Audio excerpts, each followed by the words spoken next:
de l'association Harki d'Ordonne, Veuves et Orphelins par M. Hamid Kemash, président de cette association.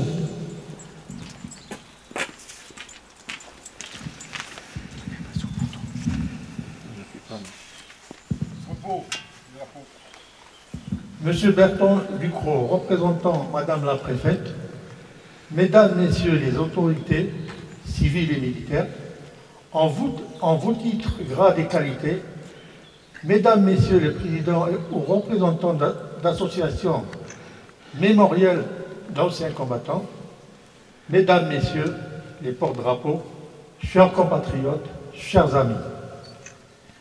Tout d'abord, je tiens à remercier, au nom des membres de l'association départementale Harki d'Ordonne, Veuves et Orphelins, Madame Marie Aubert, préfète de la Dordogne, et son prédécesseur, Jean-Sébastien Lamontagne, qui ont accepté de délocaliser la cérémonie d'hommage aux Harkis en ce lieu chargé d'histoire.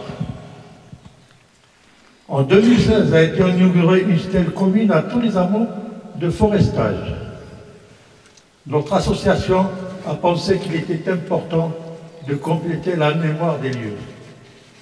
À côté de ces stèles fabriquées en série, notre message de gratitude et de respect à l'égard des nôtres nécessitait d'être plus appuyé, plus spécifique.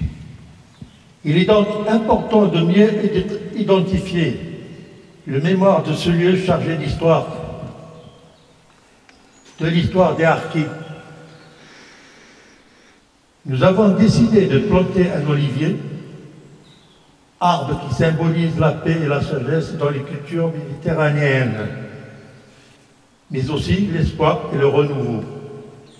Et aussi en installant une stèle comportant une plaque qui porte la mention suivante: hommage aux familles de Harkis qui furent recueillies par la France au hameau de forestage de l'Aile-Marie de 1962 à 1965.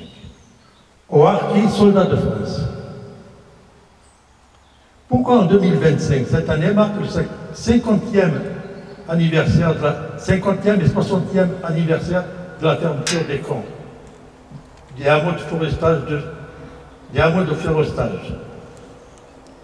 de forestage de Chavaroux, ces camps dits de transit éparpillés à travers la France. Essentiellement dans le sud, furent au nombre de 6. Bias, Saint-Maurice-l'Ardoise, Rivesat, Bourg-Lastic, Larrey, Larzac. C'est grâce aux enfants de Harkis que cela a été possible. Nous sommes reconnaissants et redevables à ces personnes qui ont sauvé l'honneur de notre communauté. Le hameau de forestage de Chavaroux n'existe plus. Sa durée a été éphémère. Ouvert en 1962, il a fermé en 1965. Plus de 20 familles de Harkis ont vu cure. Elles venaient pour la plupart des camps, puis certains furent recasés dans un des 75 hameaux de forestage, d'autres dans les prisons désaffectées. L'aménagement des baraquements était sommaire et l'isolement total. Ces anciens soldats étaient employés dans la forêt dominiale, accomplissant cette tâche avec ardeur et dévouement, comme si lorsqu'ils servaient sous les armes de la France. Les femmes ont eu du mal à s'habituer à cette nouvelle vie, mais elles ont su faire face à elles et élever leurs enfants avec amour et dignité.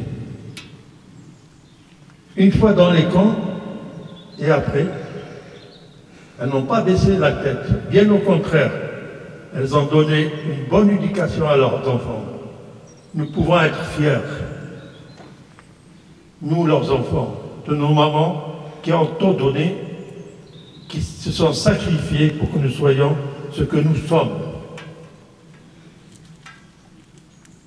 Un instituteur, M. Carré Jean-Claude, a été affecté à l'instruction des jeunes enfants. Il en a gardé un souvenir impérissable, dont leur ardeur à apprendre était palpable.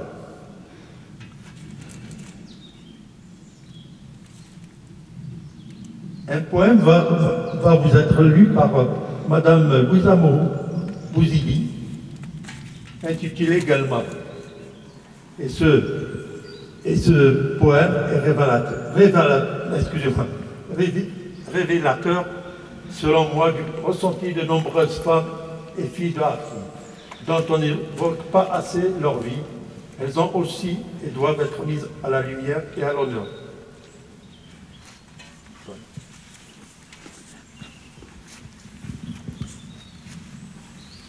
Donc le voici, le poème qui est intitulé Guelma. Je n'étais qu'une enfant, héritière de l'histoire de nos pères. J'emportais avec moi pour ce voyage sans retour quelques souvenirs, gardés secrètement au fond de mon âme malade. Sans rejet, sans joie, sans sérénité. J'habite l'inconfort d'une haute solitude. Je suis la page de mire qui ne s'écrit pas, mémoire d'une guerre sordide et fratricide, invisible, dépossédée, punie injustement. Je suis l'enfant de deux états chers à mon cœur. J'ai soif d'exister et défaire les liens du passé, être enfin à ma place. Les Harkis resteront à jamais dans nos mémoires et dans la mémoire nationale. Je vous remercie.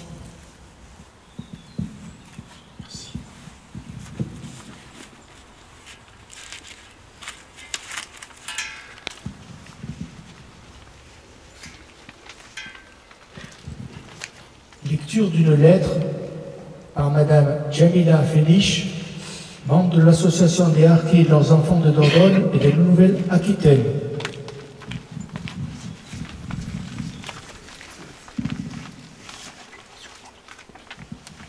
Bonjour, je vais vous lire une lettre que mon papa avait écrite le 4 février 1964 au sous-préfet Jean-Marie Robert. Alors, j'ai l'honneur, donc à monsieur le sous-préfet, monsieur Robert, j'ai l'honneur de vous renouveler votre promesse de venir ici, au village forestier de l'Anne-Marie, nous voir comme nous sommes et comment nous vivons. Moi-même, je serais très heureux de vous revoir et causer un peu avec vous. Si vous pouviez venir ici, j'ai décidé de venir moi-même à Sarlat, vous faire une petite visite, si cela ne vous dérange pas de trop. Si je pouvais trouver un logement et du travail à Sarlat, près de vous, je serais très heureux.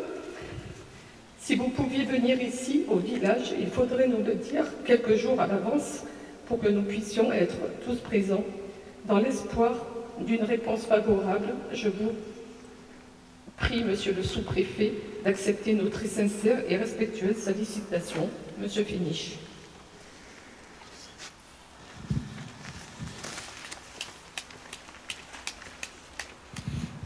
Le dévoilement de la plaque va être effectué par messieurs Boussad Boukeroui et Aïssa Abbassi, anciens combattants harkis ayant vécu au hameau de forestage avec leur famille.